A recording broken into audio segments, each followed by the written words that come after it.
Hi everyone, Magnus here, and today's video we're going to be doing some more endgame study, this time looking at the queen versus rook position and seeing how we can win it, so that you can get that extra half point and not let these games slip away once you've done all the hard work of getting a queen versus rook, because there is nothing more annoying than having this position and not being able to win it.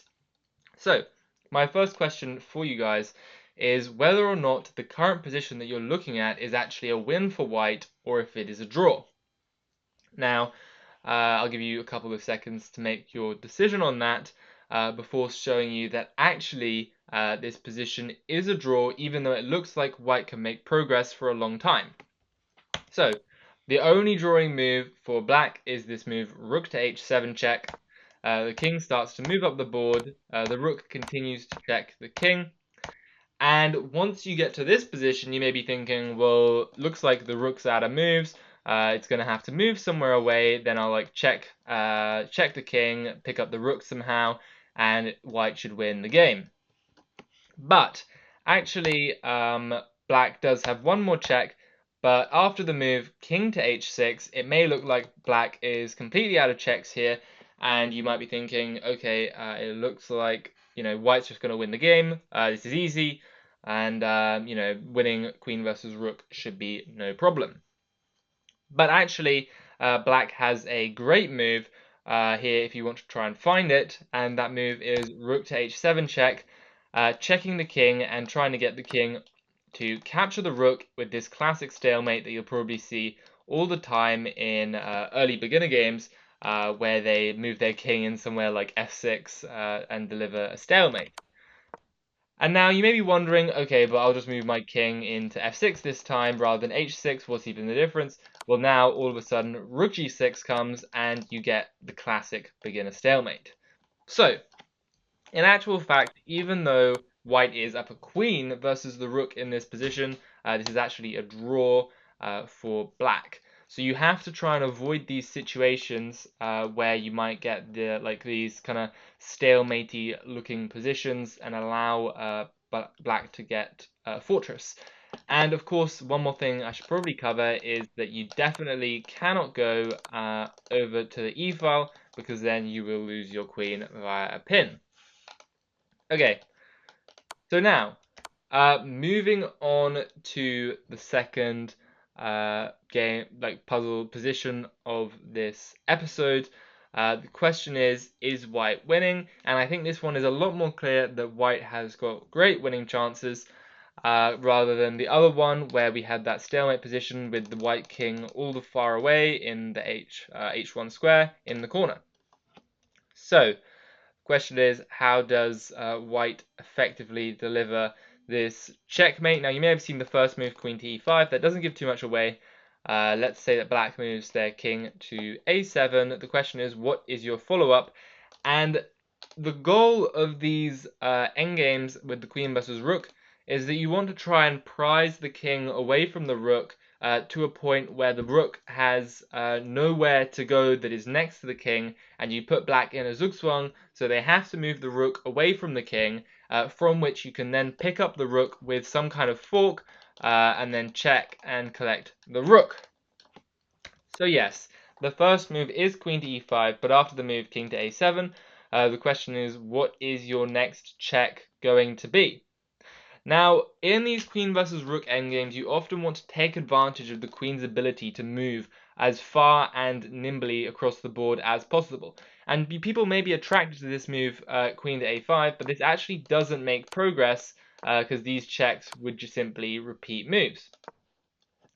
For this reason, you want to be using the queen's extended range and deliver this move queen to a1 check, forcing the king back to b8, from which you can now induce the zugzwang, because, like I said previously, if you had, I've actually not said this yet, but if you did have this move, queen to a5 and king to b8, if white would be able to pass a move here and let black move, then white would be winning because black would have no squares. As you can see, this rook cannot move to c7 because it's guarded by the queen, and the rook would have to move somewhere far away from the king to one of these three squares at the bottom, or any of these squares over here, from which there will always be a method to check the king and then try and collect the rook via some kind of fork, as you can see on all these forkable squares. So for that reason, after queen to a1 and the king moves, you should now be able to find the winning move, which is queen to a5. You have induced the zugzwang and prevented the rook from delivering any checks, so that now the king, and if the king is to move, say here, then this is an even easier win. You can just give this check here, the rook is forced back, and after this check, the rook cannot block, the king would have to move, and now you can just deliver this check, easy win. If the king goes back, it's mate, and if you go here, here, boom, the rook is once again lost. There will always be these kind of forks. Once you've pried the king away from the rook will die. Okay, so after queen to a5, let's say that the rook moves all the way down to b1. There is a pretty efficient way to collect this rook. It is delivering this check, and then you can go here. And then let's say you give this check. If the king goes to a6, there is an immediate fork. So the king will have to go back, let's say, to a8 or to b8, doesn't really matter.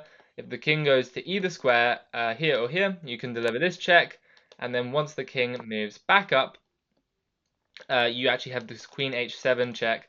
So using the entire board to fork the king and the rook and actually end up winning the game. Now, to end this episode, we are going to have one last puzzle, which is what if the king's just in the middle of the board here? How am I going to force it back and win this game with white? Now, the way you're going to do this is you're going to start giving checks and force the king back. If the king were to go here, we would move our king up and start making progress. Just like after the king moves back, I move the king up and start making progress. If the king moves away from the rook like this, then you can start giving some checks from behind, and you can try and tear the king away from the rook and win via a fork. So something like here, check, and now you can start to get the king in. So there will always be a way to start forcing the king back, and then you can activate your own king. So now some more checks. So this check, actually this rook move, you kind of had to make, because if you were to move the king here, you get a fork. Well, it wouldn't quite be a fork, but there would be this move, and then blocks, and then another check, and the king would be separated from the rook, which spells trouble for black. Maybe you get something like here, this, and you can start to move up. Yet again, the king is getting forced back. So basically, you can't analyze everything, but pretty much whichever way you put it, you are going to start forcing the king back. So after this check, the king has to pretty much go here. If the king goes there, the king is still getting harassed, and it will end up on b6 anyway, because it has to defend the rook. And if the king moves anywhere in this direction, not there, sorry. If the king moves in this direction, there will be forks like this one here, and a7, a6 to pick up the black rook. So now you just keep giving checks. After this check, the rook has to block. If you were to move the king, then our king will just start to invade. And once the rook blocks, all of a sudden you've got this check here, which forces the king back further, because of the fact that these squares are all covered by the king and the queen. King hits the rook, forcing the rook back probably to c7 or to c6, where it will attack our queen. Goes to c6. You just keep giving these checks, trying to force blocks and force the king backwards. As you can see, now the king is in a similar situation where if it goes here, then we can start to invade again, and if it goes back, once again, our king will infiltrate. Actually, but first, you can give this check, force the king back, and then infiltrate. It doesn't really matter too much how you do it. But basically, king's getting forced back further and further. You don't want to give these checks. Side checks, diagonal checks are often much, much stronger because if you think about it, the thing that the queen has over the rook is the fact that it also has these diagonal checks like the bishop, whereas the rook only moves like left to right and up and down. And so if you only use your queen moving left to right, up and down, it's going to be very hard to actually beat the rook. So when doing rook versus queen, do take big advantage of your queen's mobility in terms of long range diagonal checks. That's how you get the job done. Queen a4. If the king moves, of course, if the rook blocks, that's a free rook. So the king has to move. If the king moves over here, not there. If the king moves, say here, you can cut the king. That should be pretty easy. If the king moves like here, there's this diagonal check, and you'll be able to cut the king again. So something like this. You could even go for. I'm assuming there's probably a fork somewhere. Something like this. And then there's a fork here. Okay. So you will eventually get a fork. Once the king runs away from the rook, the rook will get forked.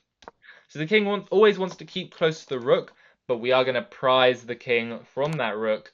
Queen to a7, king moves back, and finally our king will move up. Once we've cut the king on this back rank, you can't really stop any mate. And what's very important here is that black doesn't have any stalemate tricks like in the previous puzzle, because our queen is nicely at a distance rather than up close and in the king's face. So at this point, black really has nothing more to do.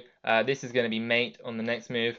I mean, black can only delay the inevitable with a move like this or this, and the game ends.